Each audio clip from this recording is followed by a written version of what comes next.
주님의 이름으로 사랑하고 축복합니다. 주님의 이름으로 사랑하고 축복합니다. 제목을 무조건 복 받아라. 복 받으면 좋죠. 근데 무조건 뭐 복을 빌면 복이 임할까 한번 우리가 생각해보는 시간이 되었으면 좋겠는데, 어쩌면 한 개인의 가정사죠.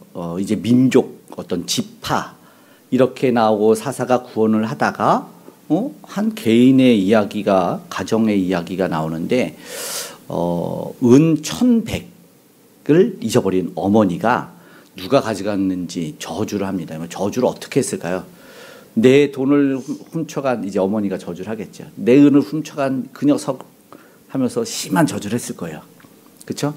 근데 이 훔쳐간 사람이 이 얘기를 듣고 처음에 그걸 저주도 거부할 용기가 없었으면 훔치지 말았어야지.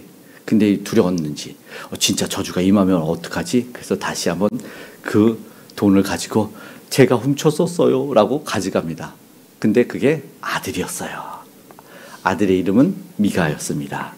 이게 보니까 우리가 중요한 신앙을 우리가 특별히 가정의 달 5월에 많이 생각해 보는 게, 이제 어린이 주일 지나고 어버이 주일 지나면서 아주 중요한 것은 신앙의 유산이다라고 얘기하지 않습니까? 신앙의 본을 어떻게 보이나? 그러니까는 우리나라 글쎄요, 가업을 어떻게 물려주는지, 외국은 우리가 잘 아는 이제 말하는 세계적인 갑부들은 그 재산을 그대로 대물림해 주지 않아요. 물고기 잡는 법을 가르쳐 주는 것이 저들의 속담과 문화 속에 있기 때문에 그냥 물질을 마구 주지는 않습니다. 그렇다면 오늘 우리도 한번 생각해 봐야 되는데, 무엇을 보여줄까? 그냥 복 빌어주면 그냥 복을 받을까? 보니까 이 본문이 어쩌면 우리가 생각해 볼 수 있는 것 같아요. 정말 하나님 안에서 바라는 복은 무엇일까? 그냥 우리 자녀가 잘 되라고 건강 주세요, 그래서 물질만 던져주면 끝일까? 그리고 오늘 저주했다가 갑자기 우리 본문의 시작이 그거 아닙니까? 2절에 저주를 분명히 했는데, 내가 여기 은 가져왔습니다. 그러니까 어머니 갑자기 1절 후반에, 2절 후반에 뭐예요? 여호와께 복 받기를 원하노라 하니라. 복을 빌어주는 모습, 그러면 복을 받을까? 우리가 생각해 볼 것이 위험한 축복이 있을 수 있다. 위험한 축복. 보니까 여호와께를 복 받기를 원한다고 말했지만, 이 가문의, 오늘 가정에 대해서도 생각해 본다. 이 가문의 이 신앙의 세대주라는 게 있어요. 그냥 우리가 그냥 뭐 보호자라고 말할까요? 신앙의 세대주는 믿음의 가문의 기업이고 가문의 제사장이다, 이런 말로 우리가 쓰잖아요. 그래서 정말로 어머니가 어쩌면 기둥이었을 것 같아요. 아버지도 있지만 아버지가 나오지 않으니까. 그런데 적지 않은 물질을 가지고 있던 사람이 본을 보여줘야 되는데 어떻게 했는지 모르겠지만 뭐 그 은을 1,100이나 되는 은을 도둑을 맞고 힘껏 저주했더니 그게 정말 후덜덜할 정도로 무서운 저주였는지 뭐 상상에만 맡기겠지만, 그것이 너무 무서워가지고 정말로 자기가 회개해서 가지고 오는 그런 것을 보니까, 어쩌면 이스라엘 역사 속에서는 반복되는 잘못들이 있어요. 그러니까 우리도 되물리는 반복들이 있잖아요. 그러니까는 믿음의 본을 못 보이는 이 윗세대, 부모 세대가 있을 수 있어요. 이스라엘 역사를 보면 그런 거 있잖아요. 좋은 신앙을 유산을 해서 믿음의 조상 아브라함이라고 하지만, 사실은 아브라함도 위기 때 만나면 거짓말하고 아내를 누이라고 2번 거짓말하면서 당당하게 말 못하는 모습이 있었는데, 똑같이 이삭도 나중에 아내를, 거기는 진짜 아내였는데 누이라고 거짓말 해버리는 걸 똑같이 해버린단 말이죠. 근데 이제 편애하는 것도 마찬가지잖아요. 보니까 물론 이 혈통적으로가 아니었지만 이스마엘을 먼저 난 아들인데, 사실은 진짜 자기 혈통, 사랑하는 여인을 통해서 낳은 이 이삭을 사랑하죠. 그럼 이삭을 그러면서 하갈이 가서 지금의 뭐 중동의 그 문제를 일으킨다는 말도 하고는 있지만, 그 아들이 에서와 야곱이었어요. 그러면은 이삭은 누구를 사랑해요? 둘 다요? 에서를 사랑했죠. 그런 모습 보니까 뭐가 좀 이상하네, 편애하네, 가정에 편애가 있네. 그러죠. 그러면은 이어서는 어떻게 해야 되죠? 야곱이 어쩔 수 없이 사랑 못 받았어. 그럼 자기는 쭉 다 사랑해 줘야 되나? 12아들을 낳았어요. 12아들. 누구만 사랑했어요? 37장 창세기 보면은 채색 옷을 한 명만 입혀. 요셉만 입혀, 요셉만. 결국 뭐야? 편애가 임했어요. 나는 안 해야지, 나는 내 부모님처럼 안 살 거야. 그랬는데 지금 보니까 믿음의 세대가 그냥 잘못된 것을 이어져 가고 있는 것도 오늘 우리가 이 5월 절기 속에서 한번 생각해 볼 수가 있어요. 그러면 아브라함도 그러고 이삭도 그러고 야곱도 그러면 내가 편애해서 하나님이 나를 인도해 주셨다는 걸 알면은 그러면 요셉은 잘 살아야 되잖아. 요셉이 똑같이 므낫세와 에브라임을 축복하니까 장자가 여기에 아버지 손을 바꾸려고 하니까 날 냅둬라 이렇게 합니다. 계속되는 모습 속에서 바른 가정사는 굉장히 중요한 민족을 형성하는 신앙의 정체성을 형성한다라는 것을 생각해 볼 수 있게 됩니다. 이런 모습을 내뱉은 걸 보니까 사실은 저의 입술에 뭐가 있었겠습니까? 그냥 무조건 저주하고 막 순간의 감정에 감동에 막 해서 그거 맞차 싶으니까 2절의 본문 한 절만 보니까 야, 이 저주할 거야. 내 돈 가져간 놈은 진짜 이게 뭐 하겠지만 사지를 찍고 막 이런데 아들이야 복 받아라. 갑자기 이래 버렸습니다. 본문 이해가 되시죠? 사사는 등장하지 않습니다. 한 가문을 보면서 왜 이야기가 사사가 시작되는가 이게 바로 그 시대의 단면입니다. 영적으로 무너진 가정이 그래서 우리가 가정이 중요한 겁니다. 신앙의 가정이 한 개인의 신앙이 나는 아무것도 아닌데 그런 것 같지만 아닌 걸 분명하게 보여주기 위해서 갑자기 사사의 등장을 멈추고 이 미가 가문을 보여주고 있다는 것입니다. 어떻게 보면은 에브라이 산지 지금 이 가문이 무너졌죠. 여기도 또 다른 뭔가 하나 숨어 있는 게 있어요. 1절에 에브라임 산지에라고 돼 있죠. 근데 진짜 멋진 사사와 왕가의 시작이 사무엘부터 시작하잖아요. 사무엘도 에브라임 산지에 이렇게 시작을 하겠죠.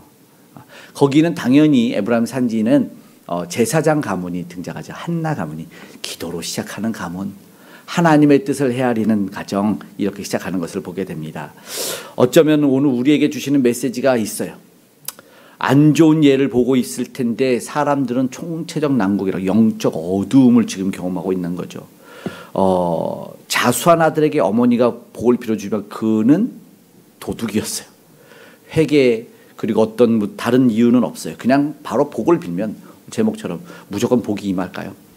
물론 평안을 빌면 빈 평안이 그 사람이 받을 만하지 않으면 내게로 돌아온다는 것이 있지만 그냥 무조건 복을 빌면 그 죄를 덮겠다는 거 아닙니까? 이게 굉장히 무서운 거예요. 죄를 덮어.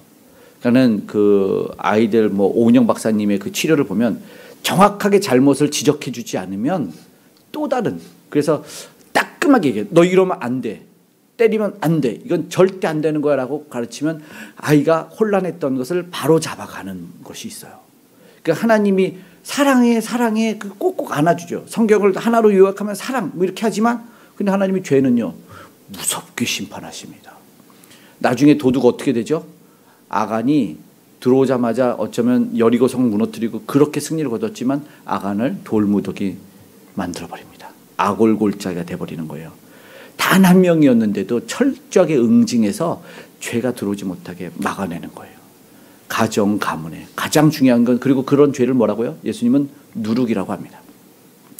누룩은 좋은 것이거늘 퍼지면 다 퍼뜨려서 발효를 시켜버리는 거예요. 굉장히 중요한 얘기를 하고 있는 것을 보게 됩니다. 결국 여호와 이름을 그냥 마구 말하면 그냥 복을 받을까? 우리 가정도 보고 개개인도 본다고 했는데 그냥 희화하고 덮어버리고 미화시켜버리면 안 된다.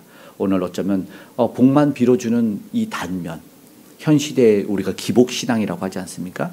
이런 모습을 한번 생각해 봐야 된다는 거죠. 어쩌면 오늘 본문을 그냥 쭉 읽어봤지만 대충 읽으면 좋은 것 같아요. 아이고 잘못했는데 복 빌어주니까 좋구나. 제사장도 가정에서 가문의 제사장이 왔으니까 얼마나 좋냐. 복 받겠네. 마지막에 또 복을 빌어주면서 끝나요. 여기에 대충 읽으면 안 되는 함정이 있어요. 오늘 우리가 신앙생활 똑띠 해라. 신앙생활 바르게 해야 된다는 교훈을 얻어요. 대충 읽으면 다 좋은 말 같아. 그냥 날 사랑하는구나. 이런데 절대 아닙니다. 이 정신 차리고 읽지 않으면 성령의 조명 안에 깨닫지 않으면 오늘 우리가 무슨 말입니까? 자기 소견에 옳은 대로 행하였더라. 6절 보십시오. 6절 한번 읽어볼까요? 시작. 그때에는 이스라엘의 왕이 없었으므로 사람마다 자기 소견에 옳은 대로 행하였더라. 아멘. 이게 뭐예요? 무서운 단면이죠. 제발 그러지 마라. 네 마음대로 하지 마라. 아들 미가 입장에서 어머니 돈 훔쳤잖아요. 걸렸죠. 결국은. 누가 저주하는 소리 어쩌면 그게 무서워서 자수했는지 모르고 저주가 임할까 봐. 그런데 복 받아 그러면 갑자기 복이 임할까요? 비정상적이죠. 누가 이런 법을 만들어 놨어요? 아니죠. 무조건 배상의 책임이 이스라엘 법에는 있어서 뒤에도 본보기가 되게 해주시는 법이 있는데 그러지 못해요. 가족이니까 봐줘야 된다. 자녀니까 모른 척 해야 된다. 공공연하게 다 이렇게 해놓고 안 되면 안 되죠. 이스라엘 과거의 모습입니다. 왕이 오지 않기. 그러니까 다윗이 왕이 되기도 전이니까 예수님이 오시기 전, 예수님이 2000년 전에 오셨는데 과거로 더 돌아가야 되니까 1300여 년, 400여 년경. 아주 옛날 얘기인데 현대랑 똑같은 모습이죠. 돈 문제로 다투고 훔쳐가고 엄마 거는 훔쳐도 된다라는 그런 것하고 가족 형제가 원수 된 경우 지금도 있잖아요. 재벌들이 재산 분배 어떻게 하나 우리가 막 남의 건데도 그렇게 촉수가 곤두서가지고 어떻게 분배하나 어떻게 재산 나누나 이렇게 말하고 있죠. 그러니까는 이런 거는 나라에서 제일 많이 뺏어가 버리잖아요. 재산 많이 하면 양도세를 해서 재산이 많을수록 많이 뺏어가 버리는 거잖아요. 그렇다 하더라고요. 100억짜리 건물 물려주면 나라에서 40억 가져가신다면서요. 그래서 갑자기 금매로 내놓는데 근데 또 40억의 그 세금을 어떻게 내냐고. 이렇게 뺏어가게 되겠죠. 뭐 이게 그냥 하는 얘기지만 어쨌든 가정의 신뢰와 신앙이 사랑이 무너졌어요. 다 흔들려 버리는 거죠. 이게 바로 사사시대죠. 왕이 없었으므로. 왕이 없다는 말은 뭐 같아요? 하나님이 없어요. 이게 바로 무정부 시대입니다. 지금 막 선거한다고 유세하죠. 기도해야 되는 거예요. 그러니까 지도자가 바른 정치 지도자가 안 세워지면 무정부 시대. 그러면 뭐예요? 누구 정부 하잖아요. 뭐 윤정부, 박정부 뭐 하잖아요. 이거 우리는 언제나 하정부여야 되잖아요. 하나님의 통치가 이루어져야 되는데 결국 무정부 시대가 돼버리니까 영적인 타락이 오는 거예요. 예, 재산, 돈 이게요 다 원수가 돼버리는 거예요. 그것 때문에 비정상적이죠. 그렇게 이야기되고 있고 결국은요 하나님이 없는 시대가 돼버리니까 하나님을 이용하는 신앙은 남아있어요. 그 이름은 유사신앙이죠. 모두 저주가 될 뿐만 아니라 그것 때문에 보십시오. 어머니 언어가 굉장히 폭력적이고 충동적이고 저주를 바로 해버리고 어디 갔냐 잘 찾아봐라. 뭐 돌려주면 보통 현상금 걸잖아요. 내 잃어버린 돈을 주면 알죠. 우리가 지갑 잊어버리면 10%인가 20%를 돌려주게 그 찾아준 사람한테 주잖아요. 뭐 그런 것도 걸어놓을 수 있다고 생각을 해지지만 물론 지금 그냥 뒷수습이 그냥 복받게 하면은 저주가 사라질까? 내가 던진 말이 입의 권세와 신앙이 그의 이미 모습 속에서 가정의 제사장인 그녀에게 있었는데 라고 말하는 거죠.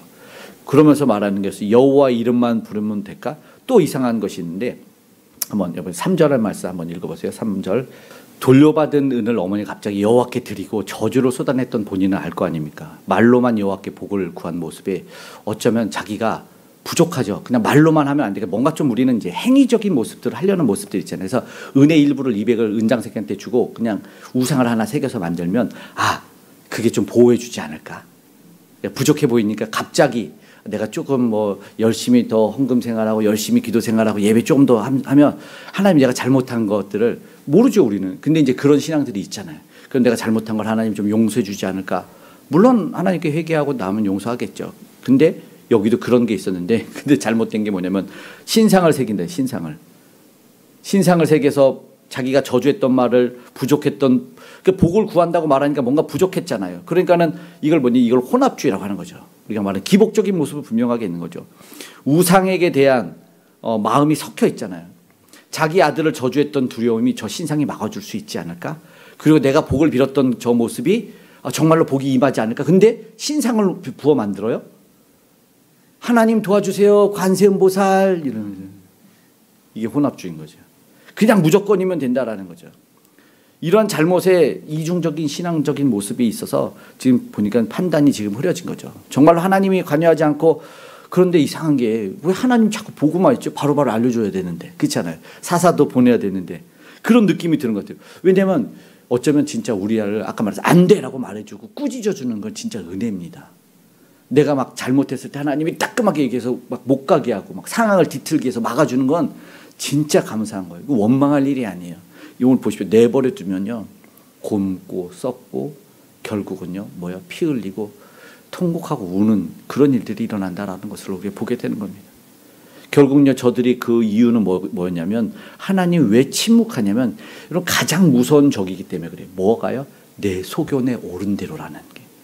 이거는 답이 없어요. 내가 내 신앙을 만들잖아요. 내가 복을 만들어내면 이거는 답이 없어요. 가장 무서운 거예요. 그러니까요 사실 원수 마귀가 누구를 건드려요? 나를 건드는 거죠. 교만한 나를 만들어내요.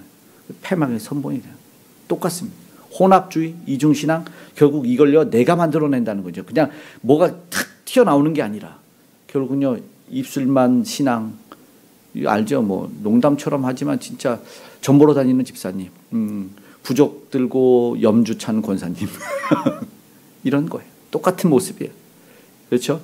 왕이 된 교회의 목회자들이 있어요. 우리나라에 정말 많아요. 주위에도 많아요. 성경에도 등장하지만 뭐 예배 중심, 말씀 중심, 하나님 중심, 뭐 인본주의를 배척하고 하나님 중심, 하나님께 영광 다 들어가 보시면 다 왕이 돼 있어. 교주가 돼 있어. 자기가 말해야 돼. 세습도 그런 거 아니에요? 아까운 거죠. 모르는 사람이 하나님 거잖아요. 그런데 이제 아까운 거지. 내가 쌓아놓은 거, 내가 해놓은 거, 내가 이루는 게 아까우니까 가장 혼란이 적은 나와 가장 유사한 아들이 물려받았으면 좋겠다. 이해는 되지 얼마. 그런데 이제 어떻게 보면 왜 한국 교회가 공분을 할까 생각해봐야 되지 않을까 생각합니다. 정말로 똑같아요. 그래서 정말 저번에 우리가 잘 아는 이찬수 목사님이나 김동호 목사님이 정말 중요한 시기에 교회를 떠났대요. 김동호 목사님 같은 경우는 교회가 건축할 때 1년인가 6개월인가 안식년을 갖고 나가버린 거야. 사람들이 말리겠죠. 목사님이 없어 이거 건축을 어떻게 합니까? 가장 중요한 시기에 이찬수 목사 없으면 어떡합니까? 근데 어떻게 됐을까? 결과는 더 잘 됐대요. 그러면서 그 목회자들이 교인들에게 보여주고 싶었던 메시지는 교회 주인은 하나님이시다라는 거죠. 목회자를 통해서 교회가 이끌어가는 것이 아니다. 하나님이 함께 하신다. 저 6개월 떠날.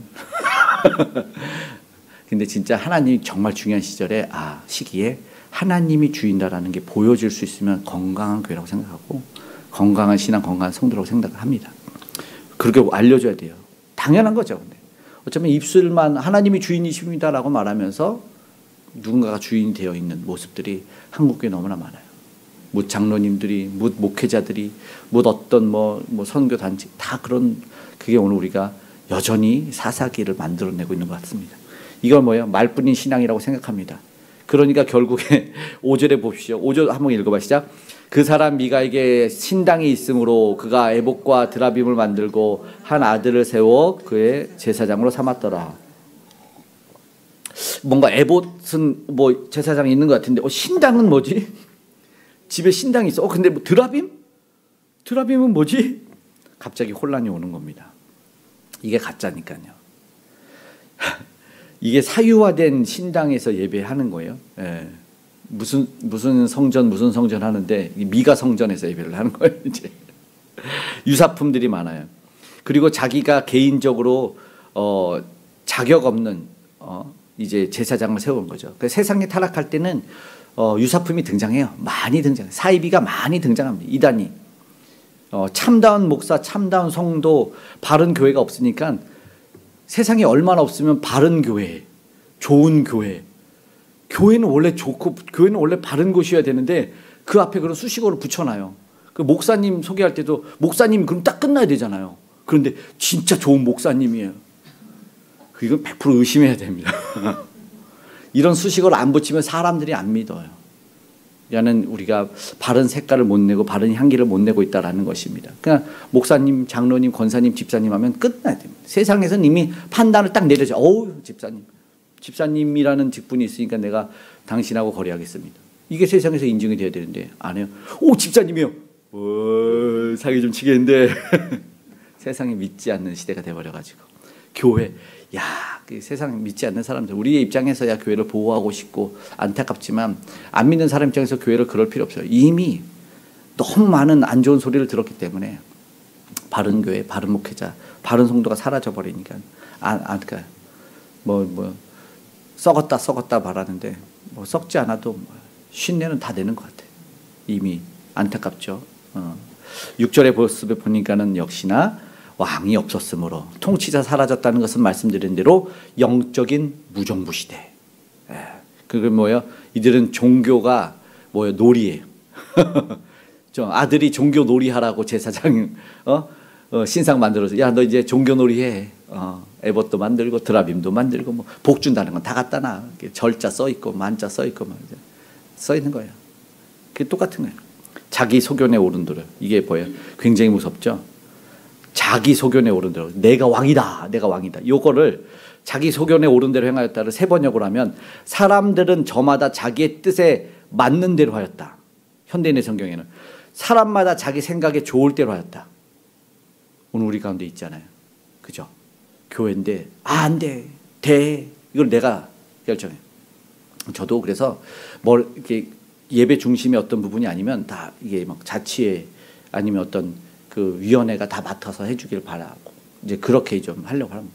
개척했을 때 초반에야 제가 막 다 하고 뭘 해야 되지만 뭐 아니면 거는 다 그냥 해서 자체적으로 이렇게 하는 게 건강해서 그러면은 성도님들 입장에서도 내가 주인이 돼서 내가 더 기도하고 그러니까는 수동적인 신앙이 적극적인 신앙인으로 돼서 바른 신앙도 잘하기도 하고 목회자는 자기가 뭐 다 하고 주관하고 이러지 않아야 돼. 예배 드리고 다른 것만 해도 뭐 대표로 뭐 해주셨는데 그런 것 같아요. 그런 모습이 있어야 되는데 다 보니까 내가 왕이다. 내가 뭘 해야 된다. 이게 문제예요. 내 생각에. 이게 굉장히 무서워요. 오류가 가장 큰 거예요. 어쩌면 허경영이 제정신이에요. 맞죠? 나쁘서 자기 소견에 오른다는데 자기는 틀린 거 하나도 없대. 네가 예수, 내가 예수, 자기가 예수래잖아요. 근데 결국 이번에 어쨌든 뭐 사기죄와 뭐죠? 이렇게 추행죄로. 어쩔 수 없죠. 자기가 예수라고 하는 말이 실제로 입에서 떠벌리더라고요. 자기 중심적인 거예요. 내 말만 맞고. 맞죠? 그 사람 말 맞다는 거죠. 자기 말 하나도 틀린 게 없죠. 그 사람 입장에서는 자기 말이 맞잖아요. 맞아요. 이게 생각은 결국은요, 우상은요, 자기 생각대로 만들어내는 거죠. 우상이 뭐야? 진짜 무슨 어떤 형상을 만들어내는 것이 아니라 하나님보다 더 섬기고 내가 그것을 통해서 복받고 내가 기쁨을 누리면 다 우상인 거예요. 아니에요? 맞잖아요. 그렇게 됩니다. 오늘 이 말씀 계속 보니까 7절에 레위인이 떠돌아다니 이게 보니까 가정의 오류가 아니에요. 사회적 오류. 레위인이 떠돌아다니는데 그가 정착해요. 왜 떠돌아다녔고 왜 정착했을까를 10절을 보면 이해가 좀 되는데 10절 볼까요?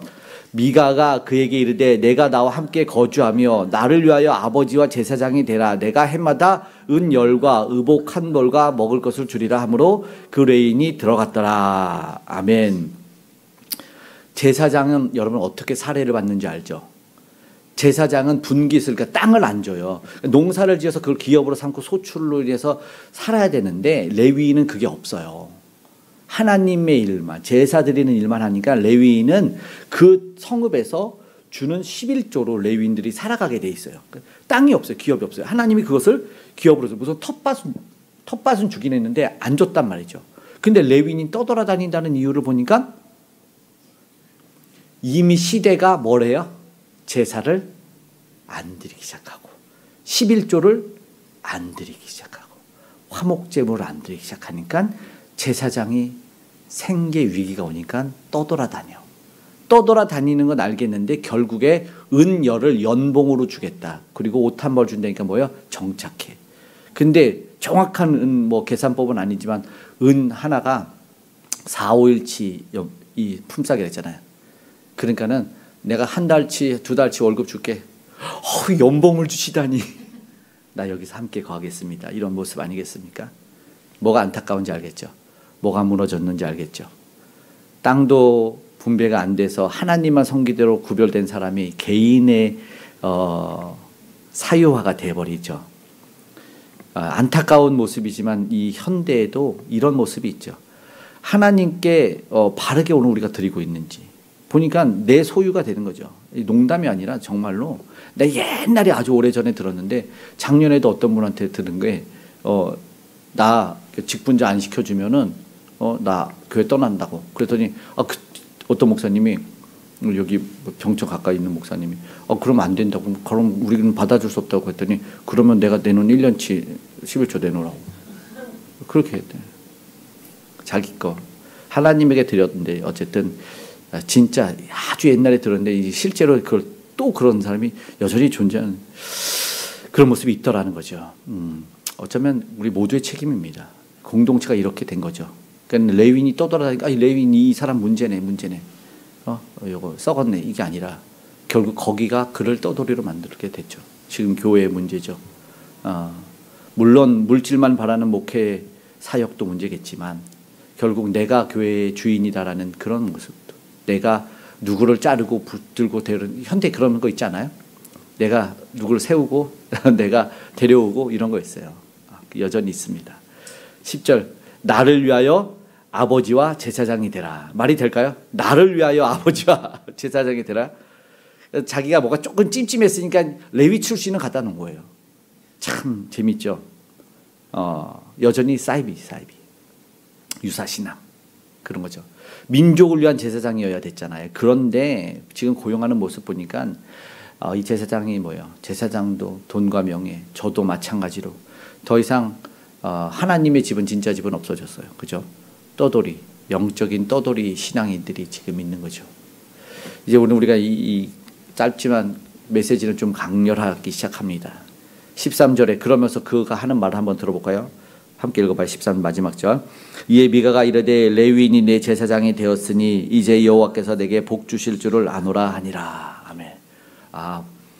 앞에 말했던 어머니가 복 받아라. 그러니까 이제 내가 복 받겠네. 이제 자기가 구축해놓은 신앙이 완성이 됐어요.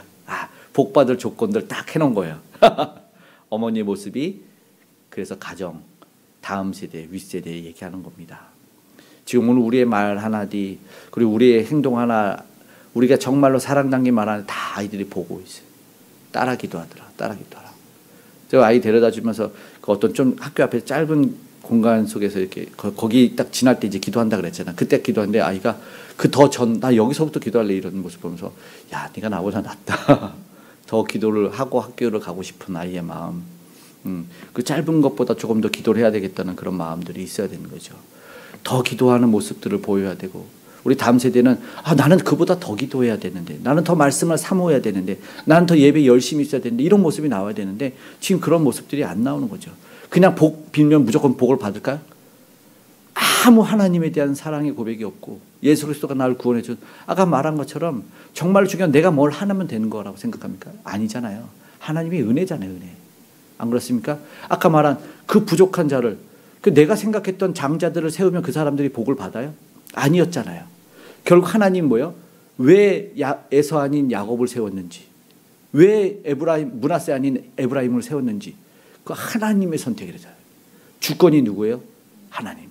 통치자가 누구예요? 하나님. 왕이 누구예요? 하나님. 영적인 통치자가 있어야 되는데 무정부 시대가 돼버리니까 내 마음대로 갖다 놓고 세워놓고 만들어 놓고 주물러 놓으면은 복 주시겠다. 이게 복이 될까요? 이제 복을 누가 주시는데 하나님이 주신다는 거죠. 결국은 내 소견, 결국 내 판단대로 한다는 것이죠. 예수님의 이름 외치기만 하면 결국 교회 안에서도 관습이 있어요. 우리 정말 조심해야 되는데 관습. 우리 교회에서는 이렇게 안 해. 우리 교회에서는 이렇게 안 해. 그럼 어디 교회에서는 그렇게 하는데? 묻고 싶은 거지.